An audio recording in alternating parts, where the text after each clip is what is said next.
brief contours of my argument in the book.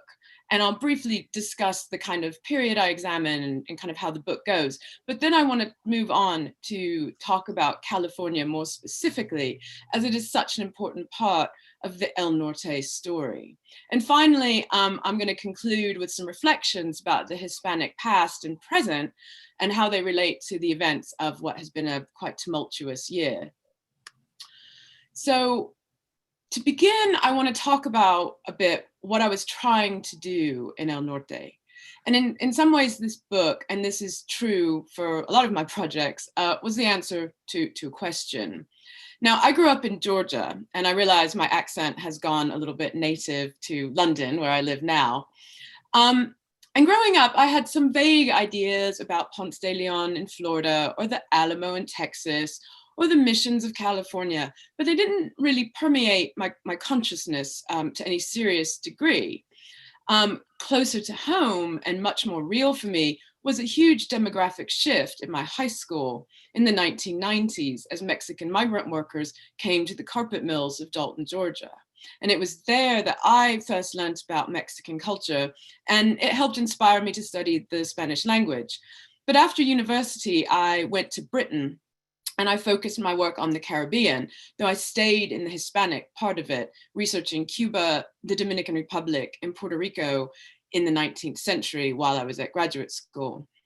Now, throughout this time, I watched the ebbs and flows of the national debate about immigration back in the US.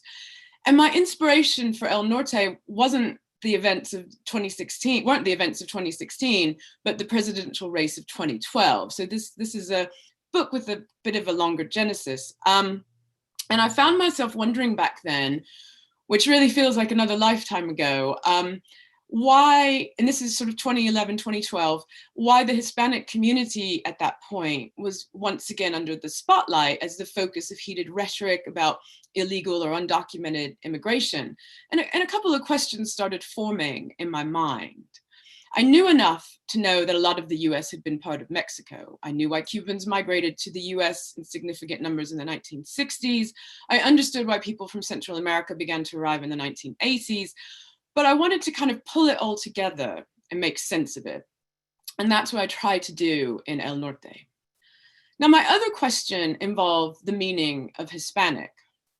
My own Italian grandparents came to the US before and after the Second World War, and I grew up completely assimilated. So even though my grandmother spoke broken English her entire life, no one ever told me to go back to Italy. And one of the things that I wanted to examine in this book is the kind of historical reasons why the Hispanic identity has been a barrier to the sort of social acceptance that Italians and Polish and German and other large immigrant groups have been granted. So why them, and why is the Hispanic community treated differently? And of course, these are incredibly fraught questions. I mean, even the use of the word Hispanic is very contested. Now, I use it very purposefully in this book to draw a link between North America and not only Spain as, you know, sort of from the 1492, but the entire Spanish-speaking world.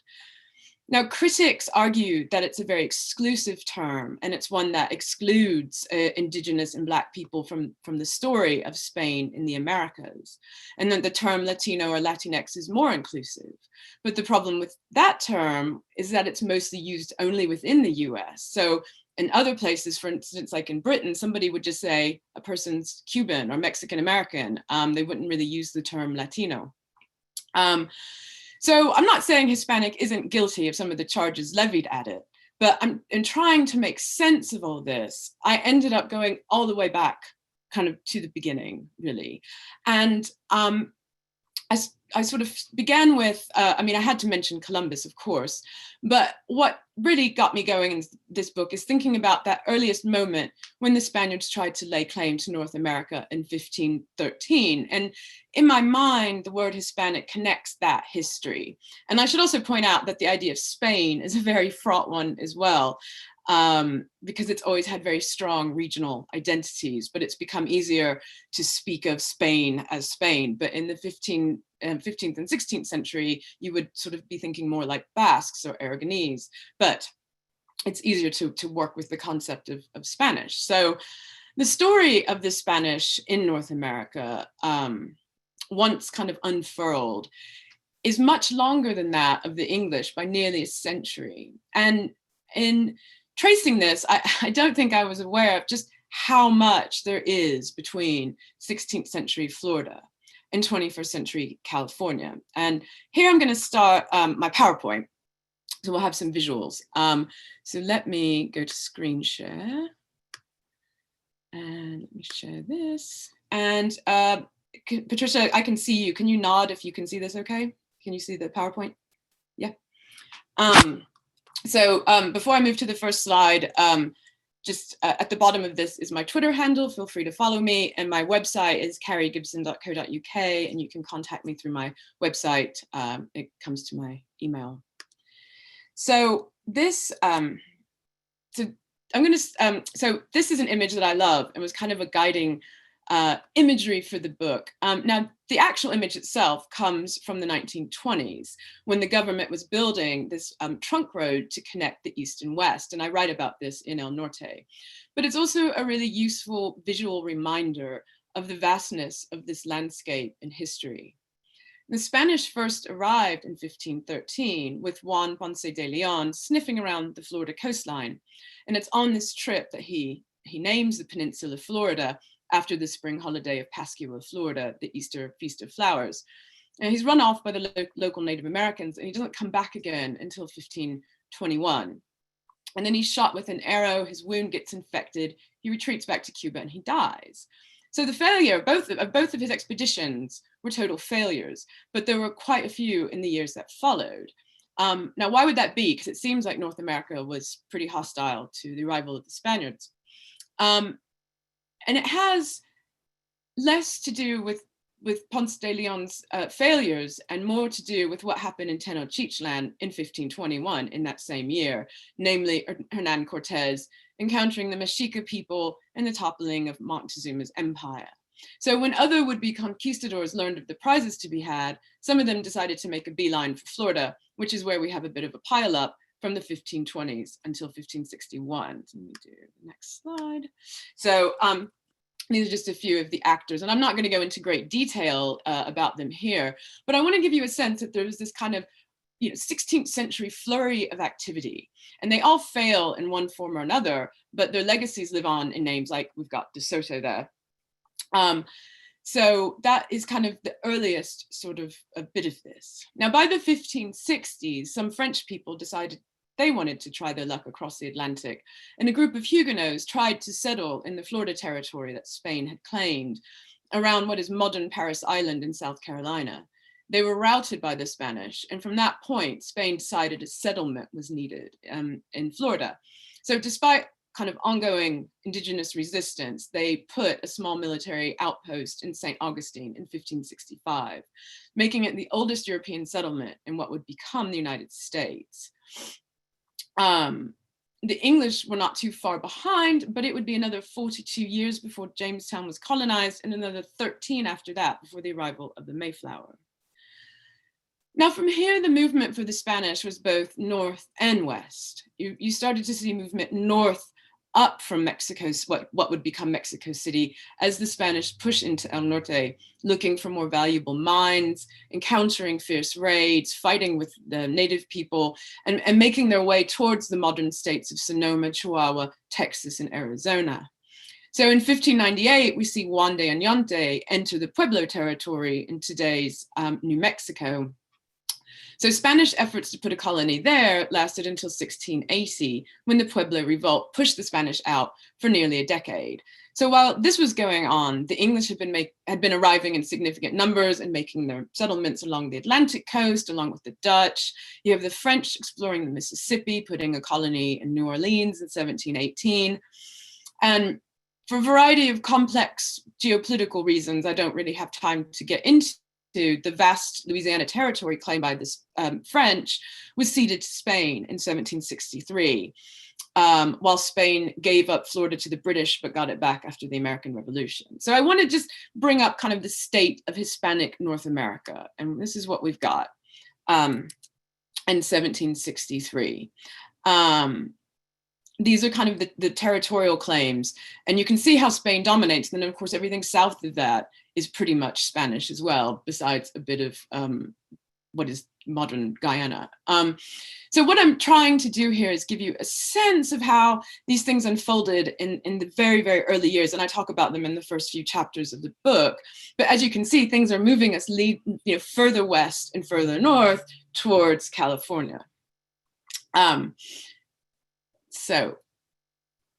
terms of California, I want to briefly talk about three aspects that I found indispensable in writing El Norte, but I hadn't really been expecting when I was kind of sketching out what I was going to write about and what I was going to research. So the first thing was having to think about the Pacific world and what that meant. The second was confronting other histories of race. And the third was grappling with issues of public memory in the historic imagination. And obviously this covers a lot of time from sort of the 1700s to the mid 1900s, or 1800s, sorry, mid 19th century.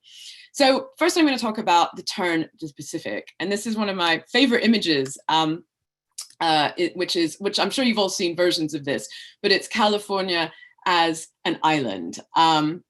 I had never come across this until I started my research in earnest. And this map is French and dates from the late 1600s, but there were depictions of California as an island well until the 18th century. Even as mapping was becoming more accurate, there just weren't enough voyages and expeditions to feed back enough information.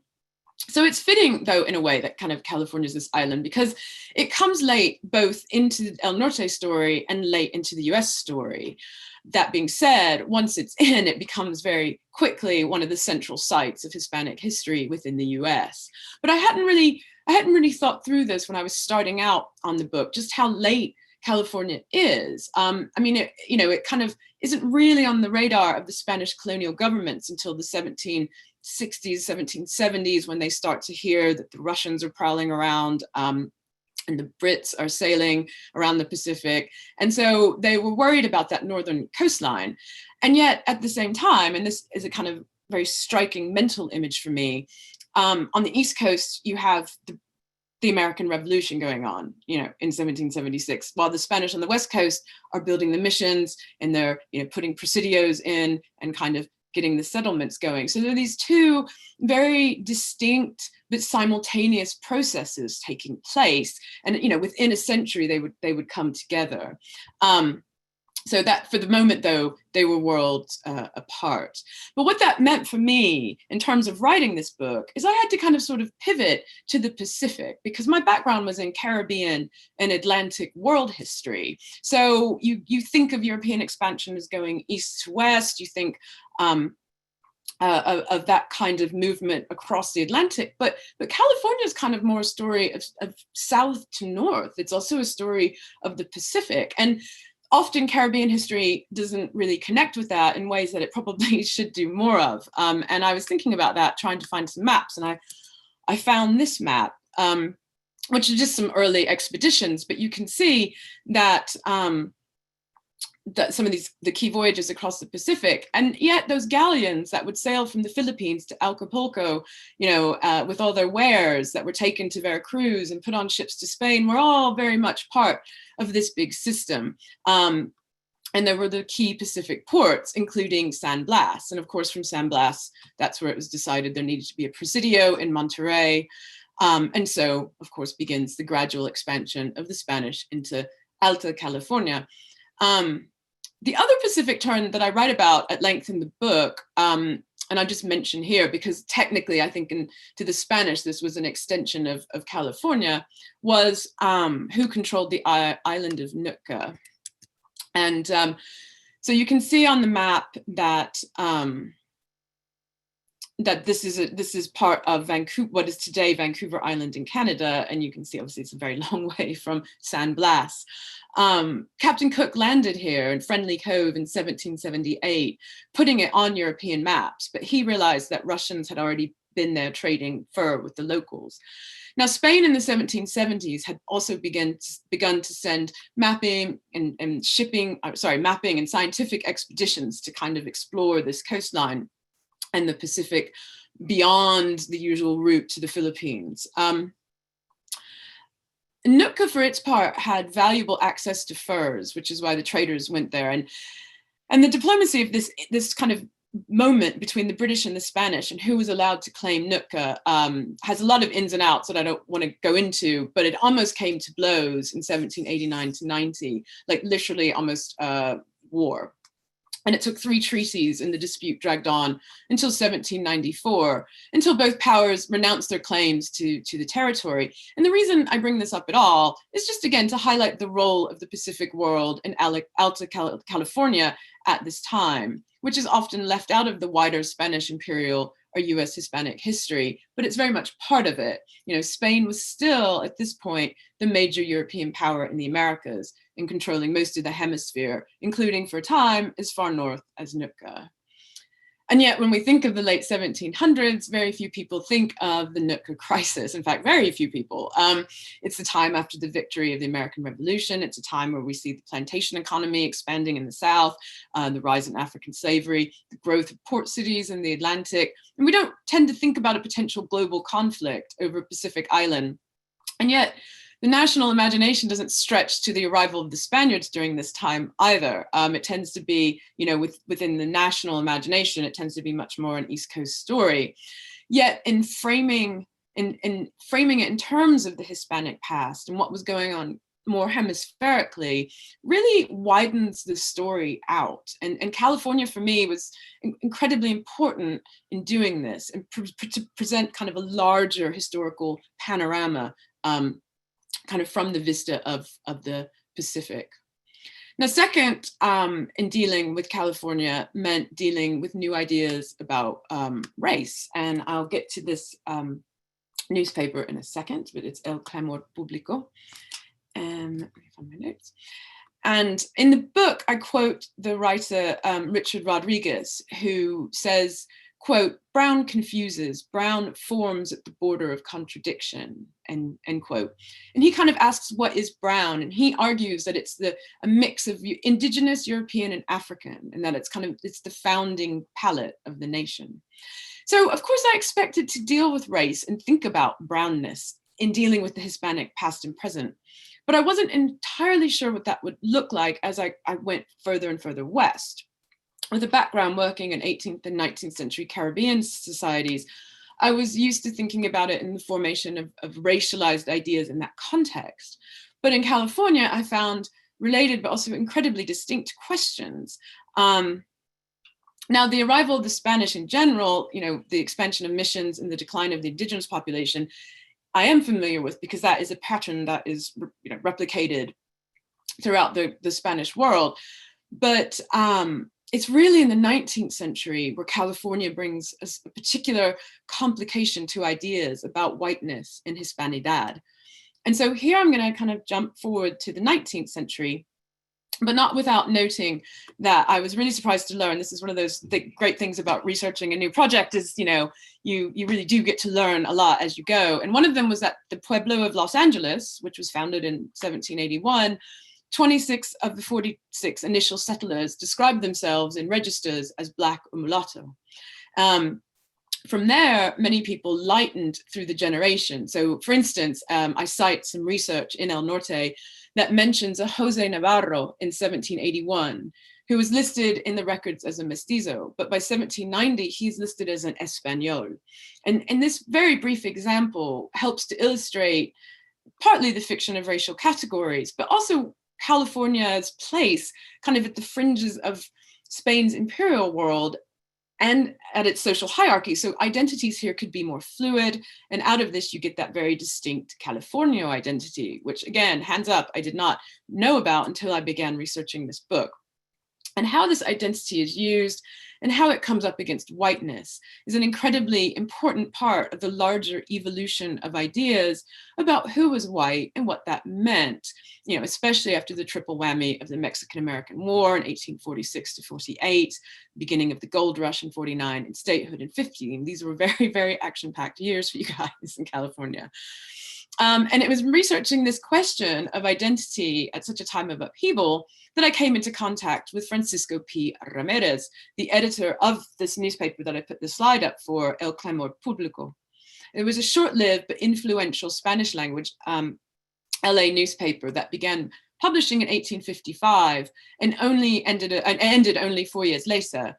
Now, Ramirez was a Californian from LA, and he spent a little time in San Francisco learning his trade, and he returned back to LA.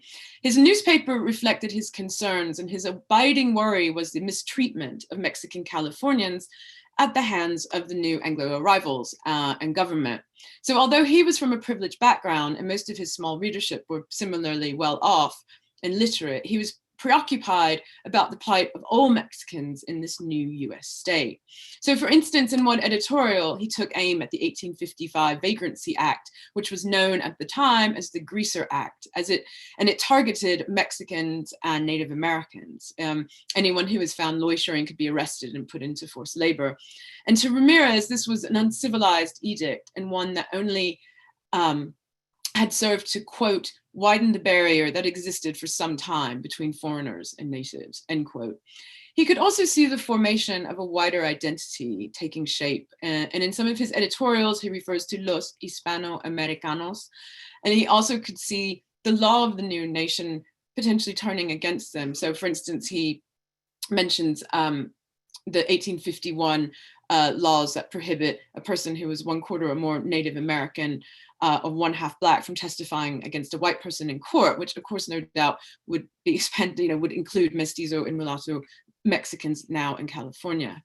So the question of race was also was only one part of a much larger struggle. Another aspect of it was land and who was allowed to live and work on it. And I noted in the chat, somebody said hello from their land grants. They must have known that I was going to bring up land grants.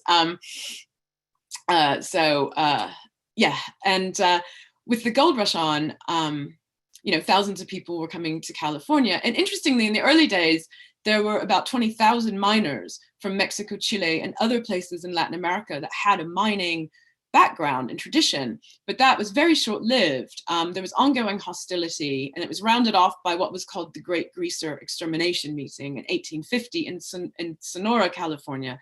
And after that, the number of Hispanic people who were mining dropped to about 5,000.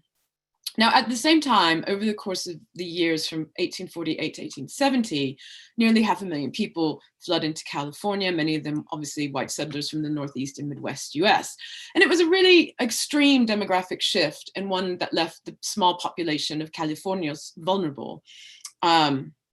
And this was further compounded once California became a state in 1850, because now there was a new and troublesome legal framework for dealing with land disputes, and there were plenty of them. So land speculation, prospecting, and squatting were all part of this mix. And this was even the case before statehood. One person I quote in the book is an observer named Henry Cerruti, who traveled to Monterey in January 1847, and he wrote, quote, shortly after the Treaty of Guadalupe Hidalgo was signed, there, as in the Californios, herds and land increased in value 100-fold.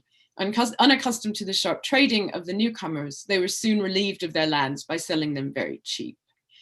What Cerruti saw then only accelerated in the years after, and at the root of the problem was the validity of land granted to individuals under the Spanish system, which had either been respected or changed or amended during the period of Mexican governance. And now, of course, everything was under question. So on one side were the landowning Californios, and on the other were internal migrants who believed that they were entitled to land now that it was part of the United States. So the U.S. government turned the question over to the state in 1851, and the Board of Land Commissioners was set up. And I suspect some of you in here are very familiar with that history. But it really changed the dynamic in the state. And as one politician at the time, Pablo de la Guerra, put it, Californios had become, quote, foreigners in their own country, end quote. And I should point out too, like, the question of land grants was in the lands of ceded in the Treaty of Guadalupe Hidalgo is a big issue in New Mexico as well. And there's a lot of active land grant research and people still trying to fight claims. And it is very much part of living history in New Mexico as well. So the question of land found its way beyond politics into literary forms. Now, I know some of you will be familiar with this book, but I just wanted to kind of bring it up because I do write about it at length in El Norte, and that's The Squatter and the Dawn. So for those of you who aren't familiar with it, I'll recap. The novel was published in 1885, and as you can see in the middle bit of this screen, it says a novel Si Loyal, and the author, Maria Amparo Ruiz de Burton, wrote under the pseudonym Ciudadana Loyal, loyal citizen, in the original, obviously the original version. It tells the story of the Alomars, a Californian family with large land holdings near San Diego, and a white migrant family, the Darrells, who squatted on their land, actually having moved south after having bad experiences in Napa and Sonoma. There's a romance plot between the children of the two families. There's a whole thing about the railways that threaten kind of to destroy everyone. But the question of land is very much at the heart of it. And the novel is set in the 1870s and 80s, and this was something that the author knew about firsthand, because Maria Amparo Ruiz de Burton was from a prominent California family herself, and she was born in Baja, left with hundreds of others for Alta California in 1848, and ended up in Monterey. She married a US Army captain, Henry Burton, and she spent some time living in DC, but her husband died in 1869, and she found herself in a fight to save her familial land in California, a place that was clearly changing beyond recognition for her when she returned from Washington. Now, in her case, this concerned the Jamul Ranch, which had been granted to Pio Pico, the last Mexican governor, in 1831. And Ruiz de Burton was also a distant relation to him. And so she and her husband bought the ranch in the 1850s, but the deed did not end up being secured until till 1870. The claim came up in 1858 and it was rejected, and so was her purchase. But despite this, her mother lived on the property and squatters moved in. So once Henry died, she moved back to California to settle this, and it was finally validated in 1875, but at this point she had to heavily mortgage it. And in the end, she only kept about 1,000 acres, which was about 1/8 of the original grant, and even that faced later challenges. And so I was curious about this grant. I mean, I don't go too much into the Jamul Ranch in the book, but you can see it's down here in San Diego, and it was big enough that part of it today is ecological reserve down in the south of the state. And as she wrote in a letter, she said, quote, "It cannot be denied that the Californians have reason to complain. The Americans must know it. They boasted of their liberty and equality of rights. Their boasted liberty and equality of rights seems to stop when it meets a Californian. Witness the Land Commission. We are a child's handful in their mighty grasp. They can crush us with impunity." Now, that was in a private letter. At the end of her novel, the head of the squatter family, the Darrells, reflects a wrong legislation authorized us squatters, sent us to the land of these innocent, helpless people to rob them, end quote. So, while ostensibly about the question of land, the novel was also about a larger meditation on the new social, political, and economic forces at work. However, The Squatter and the Dawn was not particularly successful at the time. Now, one factor might be that it followed in the wake of one of the most popular books of the year that was published the year before, and that was, and again, I think many of you probably heard of this book, but if not, it was Ramona by Helen Hunt Jackson. And this leads me to the final section of this part of the talk, which is the 19th century construction of California. Let me put up a new slide. Now, all societies find ways to invent themselves and to create traditions and to tell a story about their past. This is what historians love trying to figure out. What was so fascinating for me in the case of California was to see one kind of narrative as sort of typified by maybe the story of Ramona, which I'll discuss in a minute, against the harsh realities of 19th century California as depicted by Ruiz de Berton, not least the question of land dispossession, in addition to the violence that was perpetrated against Hispanic people and Native Americans, and just the overall dramatic social changes that were taking place throughout the state. So how do we get from that really complicated, complex California to this image of the land of paradise with its Spanish past? So you can see here, I've got an Old Spanish Days poster, and that's from 1940, when Old Spanish Days is still a festival in Santa Barbara. And then kind of other, old California songs and dances. And these are some of those romanticized early 20th century images. And I write about this at more length in El Norte, and it seems that boosterism played a big role in this. And it was at that juncture I met Charles Loomis, so to speak, the journalist and salesman of the California Dream. And again, I'm sure many of you have heard his name. And he was one of the many Anglos to the east who went westward. And in his case, which I love this, he walked from Cincinnati to Los Angeles and then wrote a book about it. That was a bestseller. And I was like, what a great idea. He was a really enthusiastic promoter of California, editing a magazine called Land of Sunshine and publishing a number of books about the West, including the Spanish pioneers. And in that book, he set a tone, I think, that resonated throughout this period of this kind of romanticized Hispanic past. So just to quote a little section from it, which I put a bit of that on this slide, it's pretty hard to read romance into the Puritans, whereas the whole mission era, both in its activity and its perennial influence, is saturated with romance.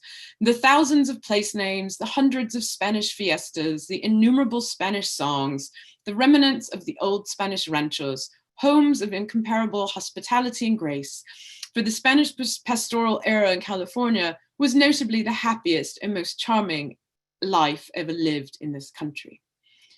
Now, this romantic image was further popularized by Ramona, the novel I mentioned earlier. Written by Helen Hunt Jackson, a Massachusetts activist who took a great interest in Native Americans, this book tells the story of the title character Ramona, and the daughter of a Scottish man and an Indian woman who was taken in upon her parents' death by a prominent Mexican California family, kind of placing her inside and outside of elite society.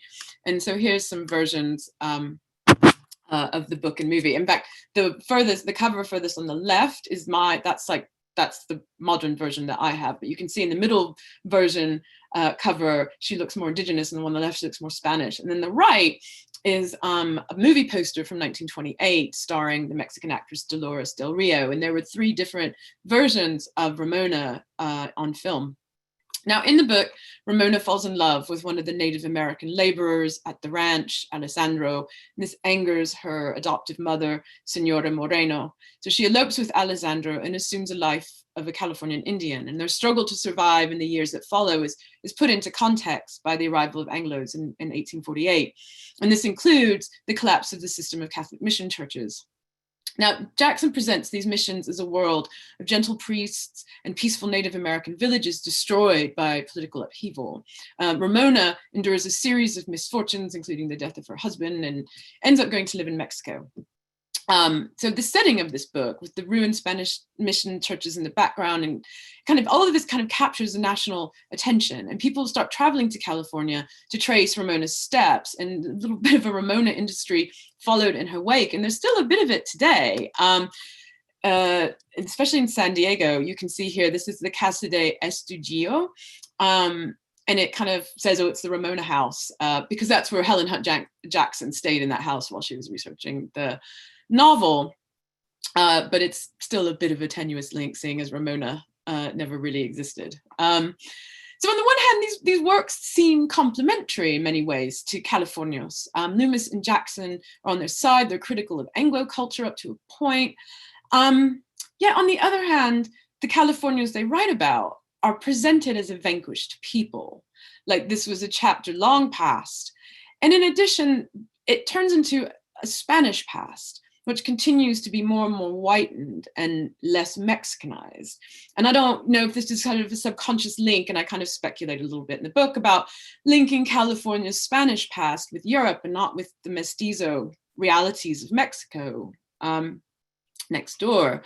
And this sort of disconnect, creating a new past, while the old one, to paraphrase Faulkner, had not even passed. sort of made for me writing about California super engaging and really, really complicated. The period from sort of 1850 to 1900 is so complex and multi-layered, and I just had to kind of think about it across a lot of these levels. And so just to end this section, I'll just recap. These are the kind of three ways that California plays into El Norte, and three things that really made me think about what I was, trying to do. That turn towards the Pacific, the raising of questions about the development of racial ideas in the West, and the way that California invents and reinvents itself, its past, at a time of great change. So where does all of this sort of leave us today? So in the book, I got it up to about 2017, and then we had to go to press. So the book kind of ends with Trump getting elected and a little bit after that. But obviously a lot's happened in the meantime. And so by way of conclusion, I'll kind of bring us up to now, because this has obviously been a very strange year, and it's been a very politicized one, with the elections and the Black Lives Matter marches. And there were a couple of stories that caught my eye as I was in lockdown, like the rest of, like everyone else. And but they caught my eye because they connect to that movement, to Black Lives Matter's concern, also connects to the Hispanic past. And there's some very similar concerns across that group and other groups. So partly there's already a connection because Black people are part of the Hispanic world, of course. And, I use the example of the 26 Afro-Hispanic people involved in the founding of Los Angeles to illustrate how deep those linkages are. But it also connects to the larger question of social justice, of the and the story of European colonization in the Americas. So the first news article was in New Mexico, and you can see the headline, "Man is shot at protest over statue of New Mexico conquistador." And that's Juan de Oñate, who I mentioned earlier. In mid-June, there was a protest over the statue, and there was a heated discussion, and shots were fired, and the statue was moved the next day. Now, Oñate is considered by many to be a symbol of the racial injustice perpetrated by the Spanish colonial rule against indigenous people. Or, to others, he is a symbol of Spain in the West and of the arrival of the Spaniards in North America. But Oñate is an interesting one because this is not the first time there has been action taken over statues in his honor. In 1998, his right foot was cut off of this statue, which you can see it's back. It was back when I was there in 2015. Now, I don't know if it's gotten cut off again since. But 1998 was the 400th anniversary of his arrival in New Mexico. And this sculpture is in Alcalde, New Mexico, in front of what seems to be now, or when I was there, a kind of abandoned tourism center. And the alleged perpetrator were a group of Acoma people seeking vengeance for the punishment he meted out to their ancestors in the 1600s, which was the amputation of a right foot in the aftermath of a rebellion. So Oñate's been a divisive figure for a very long time, but I was just very interested to see all of this kind of reemerge during the summer. And of course, California has not been exempt from seeing similar treatment to people both lauded and criticized for their historical role. And in this case, of course, it's Junipero Serra. So here are some slides from the summer. Serra, of course, is famed as a founding Franciscan, placing the cross in the ground in San Diego de Acala in July 1769. His likeness is, as you know, found all over the state. And this summer, statues in LA, Sacramento, and San Francisco, among other places, were torn down. Some places like Ventura apparently just agreed to move the statue off of public property just to avoid it being pulled down. Now, to some, he is a saint who protected Native Americans, and to others, he is part of the architecture of colonialism. Certainly in the case of the Native people of California, their numbers began to plummet during Serra's lifetime, and he died in 1784. And the mission system that he helped institute changed the way that Native Californians lived, altered their land, their labor, their agricultural practices, while also placing them at the bottom of the social hierarchy. However, his supporters, not least Pope Francis, who oversaw his beatification in 2015, see his works in a more positive light. So I bring these two cases up to show how the Hispanic past connects to the present day. Serra isn't a relic, but very much a historical actor whose legacy is still being debated. The Black Lives Matter movement is concerned with social injustice in the present, but the nature of some of their demands also kind of connects to the Hispanic past as much as it does to the British past. And there are many strains to the legacies of colonialism, and this is something I write about at length in El Norte. And while now, obviously, Western states like California have long been part of the greater US, some of the unresolved issues of the past reach much further back to that of the Spanish colonizers and Spanish practices, again, thinking of things like land grants. And so in thinking about the Hispanic past, it helps connect to the rest of the country and the wider hemisphere. So a lot of these issues and these things that we think about here are also not necessarily unfamiliar in other parts of Latin America. So the Spanish past kind of connects the entire hemisphere. And again, that's something I argue and discuss at length in the book. So the Hispanic past also helps in understanding the present, why there's a large Spanish-speaking population from all over Latin America who have immigrated at various points to California. And of course, the people who can rightly say, we did not cross the border crossed us. So just to go back to the map of California. So California, despite once being depicted as this island, ends up being quite central to the history of Hispanic North America. And I have no doubt it will continue to be central to Hispanic histories of the US as we go forward. I just want to leave it there, I think, and just say thank you. I know I've covered a ton of stuff, which means I hope you have a ton of questions.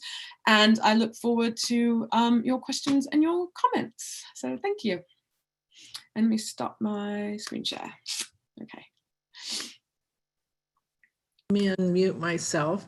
So we did have one chat comment from John Murphy that you had the wrong, oh wait, maybe he changed his mind. So does anybody else have any questions? Do you want to unmute yourself if you do? Oh, here we are. Okay.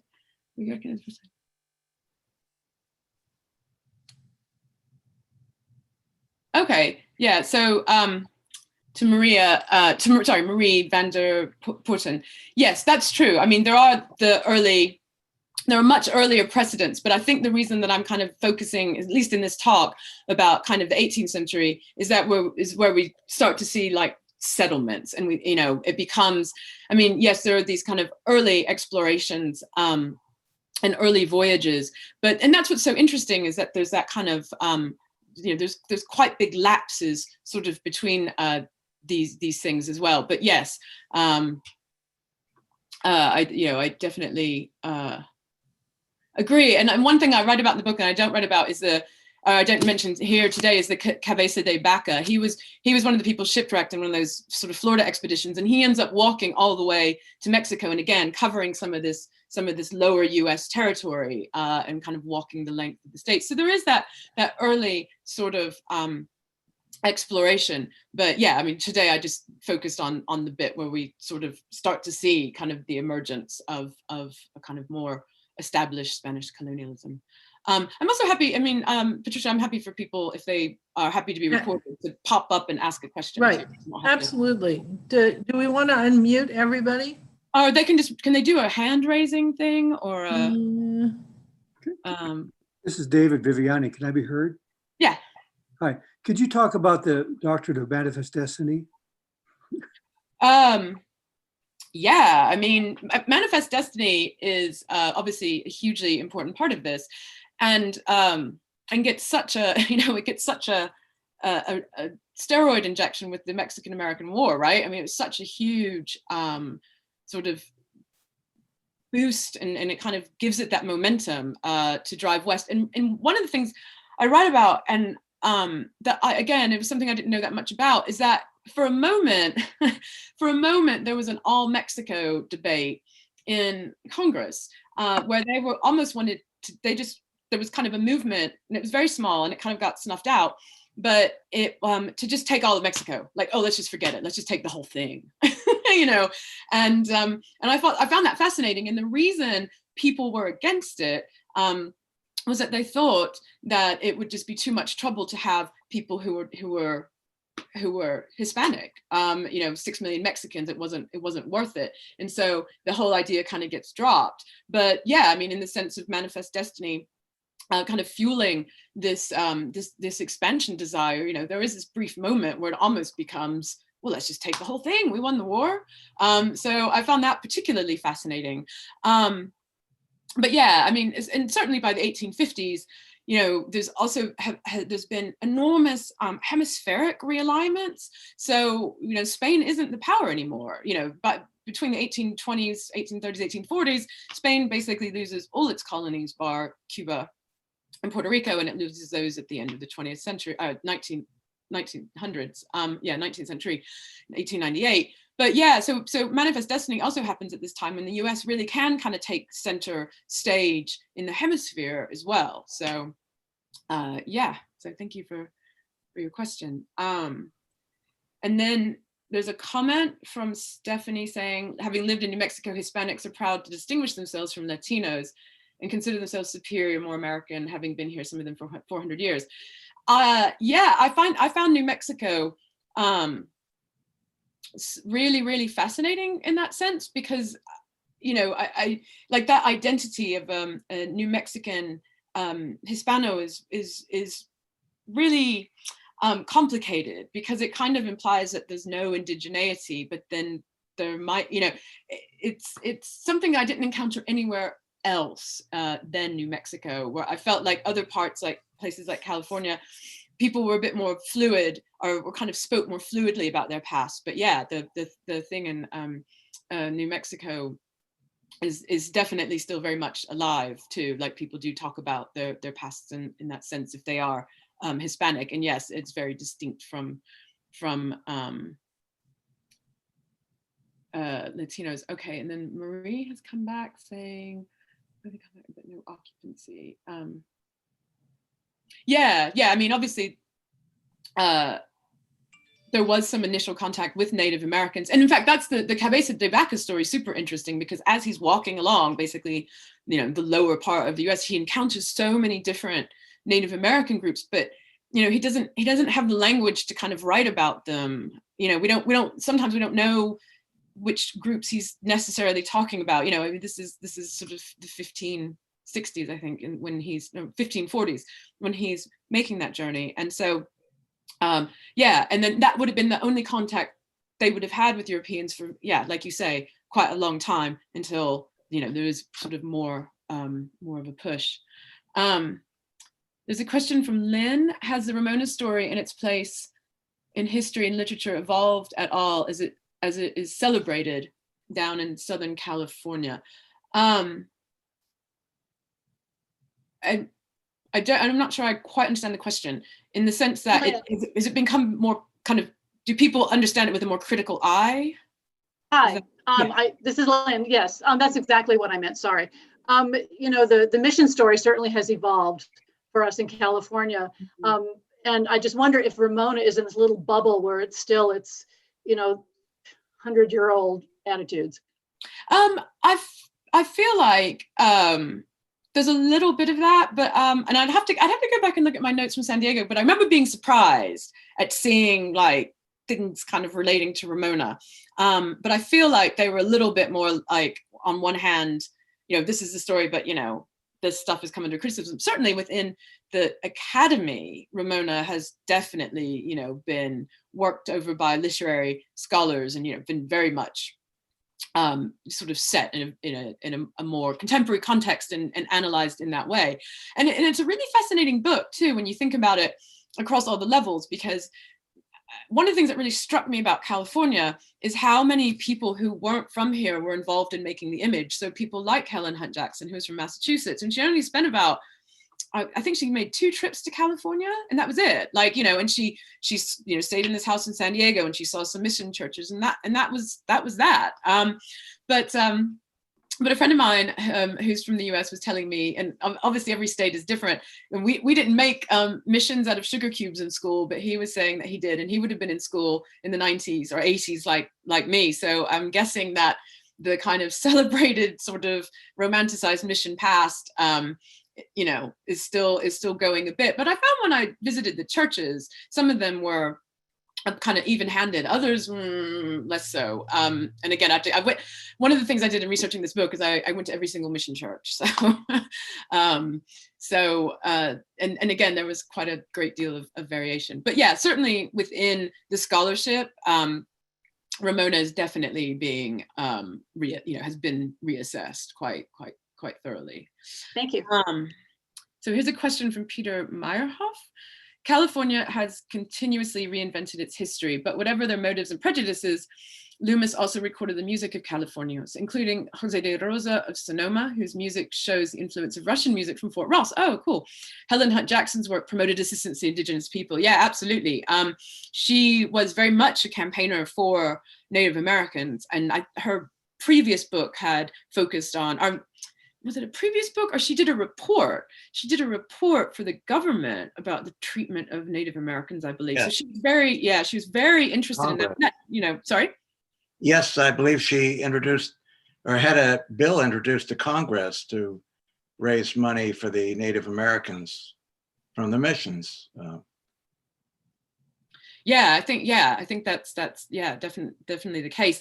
But you're right. I mean, and this is the thing. It's like, again, we can't judge people from the past with our own, you know, kind of prejudices. And, you know, how much did Loomis, you know he was kind of crafting this mythology versus being genuinely affectionate and being somebody who, like you say, you know, records this music, and it is important. So, I mean, and that's, I guess, what I was trying to get at in saying that California was so complicated to write about because of this. You know, I don't want to put our kind of modern 21st century ways of thinking about things onto these 19th century individuals, many of whom were genuinely, you know, aficionados of Californial culture, but just, you know, again, like the way it's couched and the terms it's couched in, you know, I found particularly fascinating. Like, it's this kind of bygone world, but then it kind of, in some ways, was, you know, it was changing, you know, in front of people's very, very eyes. I think the book was called A Century of Dishonor. Yes. Yeah. Thank you, Lynn. John Murphy writes, in 1915, a professor in Mobile, Alabama, attempted to justify the old Spanish Trail highway linking various Spanish exploration and trade trails, and almost got there, but a huge gap between Texas and Arizona made it untenable. It's a fascinating document. Oh, I don't think I knew about that. I kind of get into the old Spanish Trail stuff in the 20s. I guess there must have been a gap between, because there's kind of like a booster organization that get this off the ground again. But I'd love to know more about the 1915 thing. Thank you for that.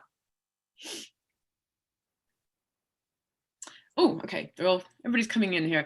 So so James Galindo asks, can you identify who was meeting in the 1850 extermination meeting you mentioned? So the extermination meeting basically was sort of Anglo violence against Hispanic miners. And so it was kind of, you know, running out and running off these people. And there'd been a tax, I feel like maybe a tax the year before, maybe it was in 1850 as well, but there was a tax against non-US miners. And then there was all kinds of outcry about that. So then it was just applied to people from certain countries, all of which ended up being South American ones. And so the people involved in the extermination meeting, I mean, it wasn't the Klan, but it was that type of activity. So it was kind of designed to push, you know, Hispanic miners from, like I say, from mining backgrounds, you know, places like Chile and stuff, out of California. And then Okay, John, you said, yeah, it started in 1915. Okay, yeah, I'm gonna have to go back and look at my notes about the Old Spanish Trail, because I feel like the stuff I was looking at is the 20s. I definitely didn't see the professor in Mobile though, but so thank you. Marie comes back with the point saying, we find interesting changes in our public schools where Latinx is replacing Hispanic. So people from Spain, Portugal, and the Azores are now dropped out, but indigenous people from Latin America get added in. Does this change alliances again among the three groups? Portuguese, Spanish ancestry, people from Latin America with Portuguese, Spanish ancestry, and people from Latin America without Portuguese, Spanish ancestry. Oh, sorry, from Mike van der Poorten. This is a really complicated question. I mean, as far as I know, Latinx doesn't cover the Portuguese world necessarily, and I'm not sure Brazilian people are necessarily put under that. I mean, they're definitely Latin American, but even then, you know, Latin American often tends to be a shorthand for Spanish-speaking Latin America. I mean, poor old Brazil often gets left out, and by extension, you know, the Portuguese kind of get left out of this discussion because their populations in North America are so small compared to other places. But does it change the alliances? I'm not entirely sure it changes that much. I definitely think, and I read some stuff about this again. I feel like this maybe came up over the summer, that a lot of people with who identify as Hispanic do not like the term Latinx, and I think there's an age sort of gap in this more than like Portuguese, Spanish ancestry versus Latin American ancestry versus, I think it's more kind of younger versus older a bit. And like I say, that Latinx is quite such a complicated term because, like Latino, it's something that comes from within the United States, as opposed to it, being, it's not really, it's something that has come out of, I guess, that kind of process by which people, immigrate, and then their past kind of gets a bit eroded. But then, and I was thinking about this, and it's like, but nobody, we don't call people with sort of Irish or whatever backgrounds, Europeans, or, we don't talk about it in that kind of broad way for other groups, which is, so Hispanic, Latinx, Latino, are all in some ways kind of part of that same conversation. But I definitely think the shift is to do with age now more than kind of alliances.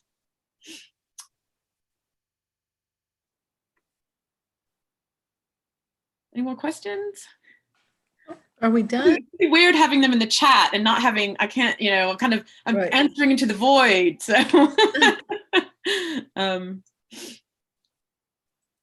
I guess I have one more. What do you think of the Louisiana Purchase?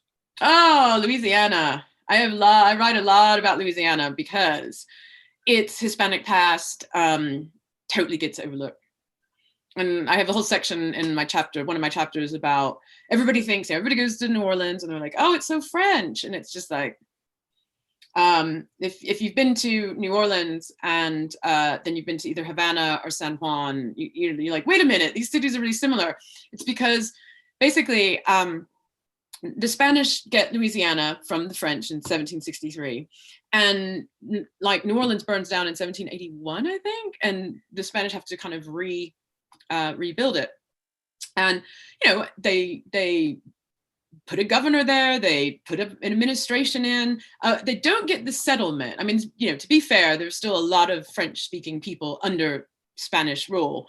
And they had the whole vast territory, and they didn't really settle it at all. And this was always a big problem for the Spanish Empire in North America, is that nobody wanted to come to North America because it was hard work, and there was a lot of indigenous resistance, and there were no 7 cities of gold, and there were no, and so, Spain kind of keeps this whole enormous territory.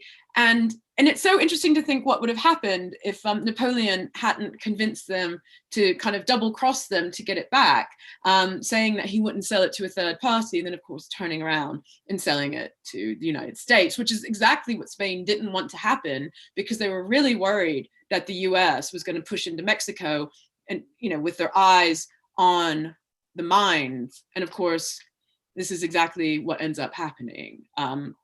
Just a bit later after Spanish colonialism, but there was, even in the the late 19th century, or the late 18th century and early 19th, there was absolutely, once the US was established, a lot of suspicion from the Spanish colonial officials about it. And so there's this, the Louisiana Territory is such an important part of westward expansion in the US story, and this kind of part of it is really often overlooked. It's like, oh, all of a sudden it kind of happens, and here it is, and we can go west. And it's like, yeah, but wait a minute, this was like part of the Spanish Empire, and there is a Spanish past. And if you walk around New Orleans, you'll see these little plaques that say, when this was Spanish Louisiana, and they spell it with Spanish spelling. When this was Spanish Louisiana, this was the Plaza de Armas, and you have to kind of look for these little plaques. They're sort of hidden. And so, Louisiana Territory is like this really important link in many ways between this kind of westward expansion, which turns into and gains momentum and becomes kind of Manifest Destiny, and the Hispanic, the Spanish past, the past with the Spanish Empire.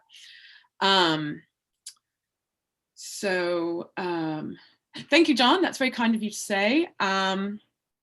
Marie says your family has ties to the Azores, so certainly Hispanic, but not Latinx. Yeah, so no Latin American connection. That's really interesting. Because the Azores being Portuguese, but that does fall. Yeah, that falls under kind of the Iberian kind of idea of Hispanic for that. And let's see, Moira has asked if I can talk about the extermination of Native Americans during the gold rush. I probably can't tell you much more than you already know, because one of the things that I don't do in this book is I don't give, and it was so hard to make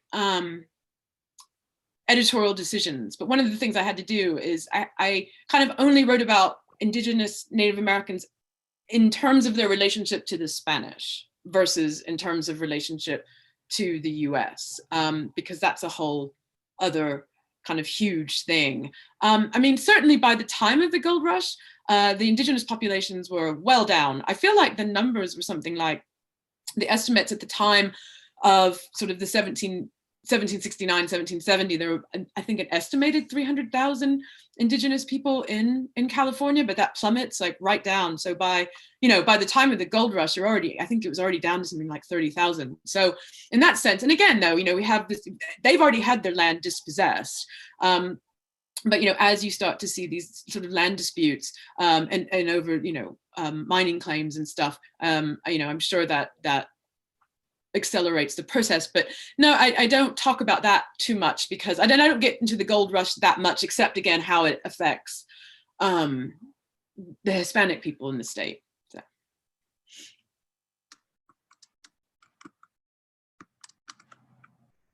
I hear clicking. I hear clicking, yeah.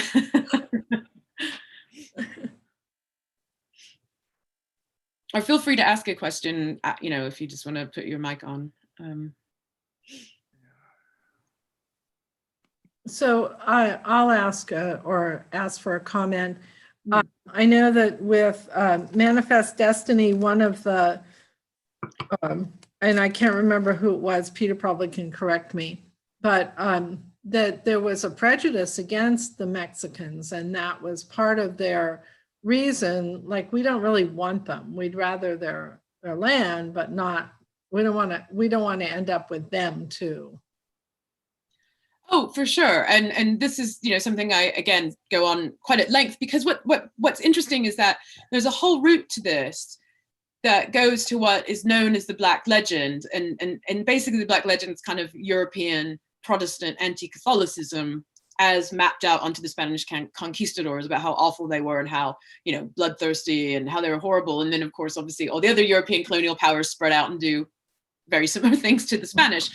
So that plays out. I mean, that goes from, you know, that kind of discourse is there in the like 1500s, and you still see it in the period of Manifest Destiny. There's an idea, you know, even like Jefferson, obviously that's well before Manifest Destiny, but he spoke of, you know, people in Mexico as a priest-ridden people. You know, and these ideas kind of persist. Like, well, we don't want them because they're a bunch of Catholics and they're lazy, and like all these ideas, you know, have this genesis to kind of the Reformation, really, when a lot of the other places in Europe were jealous of Spain showing them the New World and coming back with all these, you know, ships full of gold and stuff. And that absolutely is very much part of what you see, you know, when you read kind of magazines and stuff from that sort of, say, you know, and especially around the Mexican-American War, you know, that kind of language. Yeah, I mean, they want the land, but they don't really want the people, and they don't want the culture. And then so to kind of connect back to that earlier question, you know, I mean, that's obviously not everybody. You know, a lot of people did come out west and go, this is really interesting, fascinating culture, and it needs to be preserved. You know, like the Loomises. And like Eugene Bolton, who I write a historian who I write about, who did a lot of work. He was at Berkeley, and he did a lot of work preserving documents and writing, you know, histories of the Spanish past. But yeah, that kind of, you know, language and pejorative ideas about Hispanic people, yeah, has a really, really long genesis.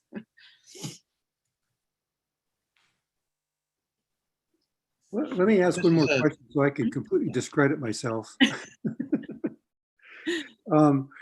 You know, with religion and food and travel and architecture, a lot of it started in Rome and headed east or west, I mean, across Europe. And I heard one say to me once that the Roman Empire ended in Sonoma. I like that. Yeah.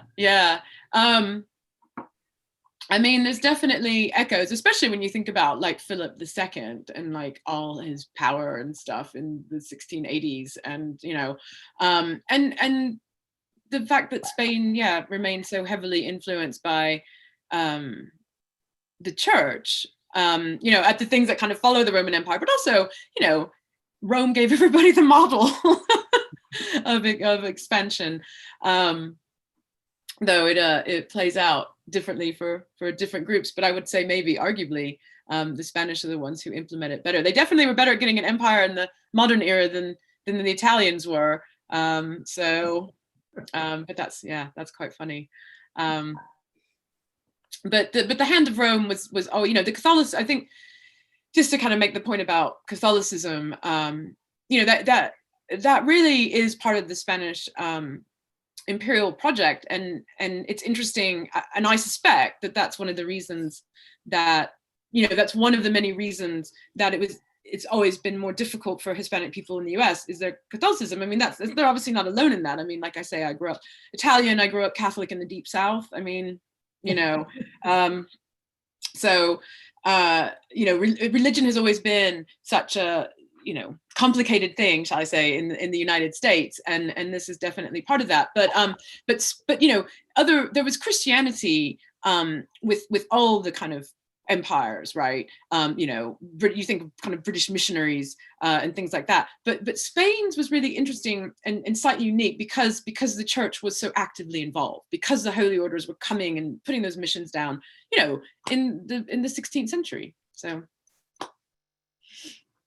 I was wondering if your book deals at all with the role of the Spanish in the American Revolution. I know, for instance, that in 1781, there was a Spanish group that traveled up the Mississippi River all the way to Lake Michigan and captured Fort St. Joseph.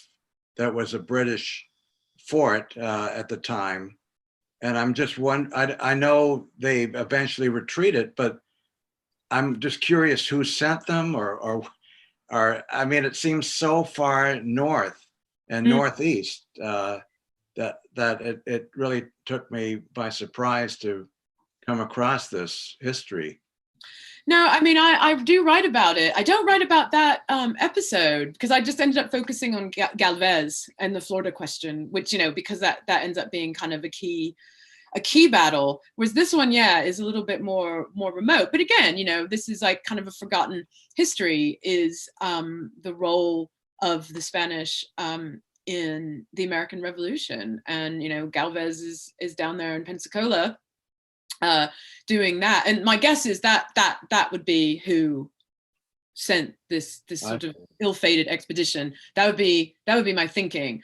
But the other thing that was really fascinating about this is that there was a lot of backdoor influence. So yes, okay, Galvez comes up and brings troops from Havana and so forth, but the Basque merchants were also sending like tents and supplies and stuff to the Patriots. So they were using there was like actually direct link to Spain, and there was also like reinforcements from the Caribbean. So it was this sort of two-tiered thing. But a lot of the trade stuff was done by these like networks of like merchants in New Orleans writing letters to people in Boston to like, it was all, there was just the whole thing. And it involves like the Basque Gardoqui family. And so there's like this whole commercial history of how the Spanish also helped in the American Revolution. That again, I briefly mentioned, but maybe someday somebody could do a PhD on it or something, because it's really interesting. Right. And so John Murphy's just put a quote as an example. Congressman Truman Smith, a Whig from Connecticut, warned that New Mexico was under the control of Catholic clergy to an extraordinary degree, claiming that its standard of morals was exceedingly low and finding it, quote, little more than Sodom, end quote. Thanks, John. You must have got online and got that. That's great. And I will say this relates to, and again, there's a this kind of forms a big chunk of one chapter, is the New Mexico statehood battle. There's a reason New Mexico doesn't become a state until 1912. And part of it is that it is this idea that these people cannot be trusted to run a state. So yeah, the New Mexico story in that early 20th century, that territory period is super, super interesting. And Catholicism has a lot to do with it. Carrie, I'd like to bring this up to the modern era. Mm-hmm.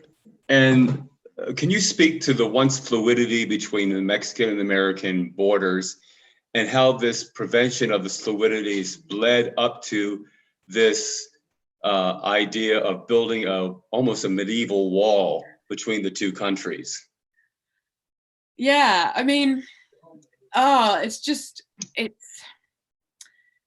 there's always been, after the Mexican-American War and and as the boundary got drawn out and figured out, and I have to say, and this is the thing about the wall that kind of just sort of made me shake my head. It's like, there's a whole moment over like Mesilla, New Mexico, where the river shifts sorry, not the river, but the Gadsden Purchase changes everything. And like, so for 1 minute, Mesilla is in Mexico and then it's in the US. And these are people who are trying to cross the border and they didn't want to be part of a state. And so there's a whole kind of thing about Mesilla. And around that time, well, slightly before that, there was a boundary commission, and they went out to try to actually map the boundary. And the maps were wrong. They were given maps that were made in Philadelphia, and they realized, the surveyors, and it was a joint commission between the Mexicans and the US. This is like 1850. And they realized their maps are wrong. And it's just like, it's like, right. So from day one, trying to kind of delineate this has not proved particularly, not a particularly fruitful enterprise. And anyway, they finally settle on, okay, this is in Mexico, this is in the US. And then it has to get redone in the 1880s. And if you go down to the border today, and I'm almost positive there must be one between San Diego and Tijuana. There are these like plinths, these like little, not plinths, like obelisks along the border from that later commission. But yeah, when I was researching the book and traveling and talking to people in places like Nogales, people were just so kind of sad. They were just like, I remember you just, there wasn't anything. There weren't checkpoints. You just went back and forth. But that being said, there was always a little bit, like I say, there was an attempt to delineate there was, I think during the First World War, there was an attempt to kind of build, again, like this kind of relates to the old Spanish Trail thing. There was an attempt to delineate, to put roads in, so that, you know, kind of as a defense issue. And this is where I feel like this kind of affects around Nogales, and I'm not quite so sure going further west towards California. But yeah, I mean, you know, this is an area of great fluidity, and the idea that that could be, you know, cut in two again with a physical wall has always struck me, you know, as completely ludicrous. But actually, historically, it was also ludicrous. You know, it was just like, because the Rio Grande kept shifting, so you couldn't use that either. You know, it's like, oh, well, we'll use the river for this bit. It was like, well, the river shifts. So, you know, it speaks to a lot of the issue of the border speaks to a lot of the issues about dealing with modern nation states, you know, and identities, and like where do, you know, if you grew up on the border, like, well, which side are you going to pick? And it's like the borders have their own ecosystems, really. And there's been a lot of scholarly work on that, you know, like border communities are actually kind of their own thing, you know, they take a little bit of both. And so, but yeah, and I do talk about these like kind of attempts to put a boundary between the US and Mexico in the book.